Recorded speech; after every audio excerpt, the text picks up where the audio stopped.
ಎಸಿನ್ನು Raj news ಕನ್ನಡದ ಜೊತೆಗೆ ಸಂತೋಷ್ ಹೆಗ್ಡೆ ಅವರು ನಿವೃತ್ತ ನ್ಯಾಯಮೂರ್ತಿಗಳು ಎಕ್ಸ್ಕ್ಲೂಸಿವ್ ಆಗಿ ಮಾತನಾಡಿದ್ದಾರೆ. ರಾಜ್ ನ್ಯೂಸ್ ಜೊತೆ ಸಂತೋಷ್ ಹೆಗ್ಡೆ,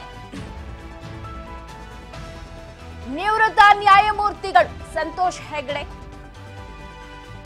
ಎಕ್ಸ್ಕ್ಲೂಸಿವ್ ಮಾತು. ಪ್ರಕರಣದ ಕುರಿತು ನಿವೃತ್ತ ನ್ಯಾಯಮೂರ್ತಿ ಸಂತೋಷ್ ಹೆಗ್ಡೆ ಪ್ರತಿಕ್ರಿಯೆಯನ್ನ ಕೊಟ್ಟಿದ್ದಾರೆ ರಾಜ್ ನ್ಯೂಸ್ಗೆ. ಇದು ಎಕ್ಸ್ಕ್ಲೂಸಿವ್ ಮಾತುಕತೆ. ರಾಜ್ಯಪಾಲರ ಕ್ರಮ ಎತ್ತಿ ಹಿಡಿದ ಹೈಕೋರ್ಟ್ ಬಗ್ಗೆ ಪ್ರತಿಕ್ರಿಯೆಯನ್ನ ಕೊಟ್ಟಿದ್ದಾರೆ. ಪ್ರಕರಣದ ಕುರಿತು ನಿವೃತ್ತ ನ್ಯಾಯಮೂರ್ತಿಗಳು ಸಂತೋಷ್ ಹೆಗ್ಡೆ ಅವರು.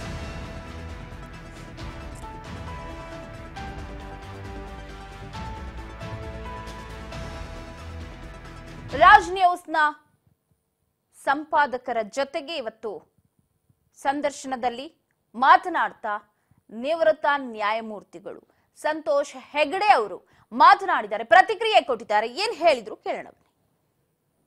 ಮೂಡ ಹಗರಣ ಸಾಕಷ್ಟು ಸದ್ದು ಮಾಡಿತ್ತು ಸರ್. ಇವಾಗ ನಾನು ಮಾತಾಡ್ಬೋದು. ಇಷ್ಟರವರೆಗೆ ನಾನು ಇದರ ಬಗ್ಗೆ ಮಾತಾಡಿಲ್ಲ. ಯಾಕೆಂದ್ರೆ ನಾನು ಮಾತಾಡಿಬಿಟ್ಟು ಬನ್ನಿ ಸುಪ್ರೀಂ ಕೋರ್ಟ್ ನ್ಯಾಯಾಧೀಶ ಮಾತಾಡಿಬಿಟ್ಟು ಹೈಕೋರ್ಟ್ ನ್ಯಾಯಾಧೀಶರು ಇನ್ಫ್ಲುಯೆನ್ಸ್ ಮಾಡೋಕ್ಕೆ ಹೋಗ್ತದೆ ಅಂತ. ನೋಡಿ, ನನಗೂ ಕೂಡ ಇವತ್ತು ಮಾಧ್ಯಮದಲ್ಲಿ ಬಂದಂಥ ಮಾಹಿತಿ ಪ್ರಕಾರ ಇಲ್ಲಿ ತಪ್ಪಾಗಿದೆ ಅಂತ ನಾನು ಖಂಡಿತವಾಗಿ ನಾನು ತಿಳ್ಕೊಂಡಿದ್ದೇನೆ. ಆದರೆ ಇದರ ಬಗ್ಗೆ ನಾನು ಪ್ರೆಸ್ಸಲ್ಲಿ ಏನು ಹೇಳಿಲ್ಲ, ಯಾಕೆಂದರೆ ಕೋರ್ಟಲ್ಲಿದೆ ಅಂತ. ಇವತ್ತು ನ್ಯಾಯಾಧೀಶರ ತೀರ್ಪು ಬಂದಿದೆ. ಅದರಿಂದ ಇವತ್ತಿನ ಮಟ್ಟಿಗೆ ಸಿದ್ದರಾಮಯ್ಯನವರು ತಪ್ಪು ಮಾಡಿದ್ದೆ ಅನ್ನೋದು ಸರಿ ಅಂತ ನಾನು ಕಾಣಿಸ್ತದೆ. ಸುಮಾರು 14 ಸೈಟ್ಗಳನ್ನು ತಗೊಂಡಿದ್ದಾರೆ. ಅದು ಅವರಿಂದ ಜಮೀನು ಪಡೆದಂಥ ಜಮೀನು ಸೈಟ್ಗಳಲ್ಲ, ಇನ್ನು ಬೆಳೆಬಾಳುವಂಥ ಹೆಚ್ಚು ಬೆಳೆಬಾಳುವಂಥ ಜಮೀನಿಂದ 14 ಸೈಟ್ಗಳನ್ನು ಪಡೆದಿದ್ದಾರೆ. ಅದರಿಂದಾಗಿ ನನ್ನ ಅನಿಸಿಕೆಯಲ್ಲಿ ದೊಡ್ಡ ತಪ್ಪಾಗಿದೆ. ಇವಾಗ ನ್ಯಾಯಾಧೀಶರು ಕೂಡ ಹೇಳಿದ್ದಾರೆ. ಇನ್ನು ಮುಂದೆ ವಿಚಾರಣೆ ಸಮಯದಲ್ಲಿ ನೋಡಬೇಕಾಗ್ತದೆ.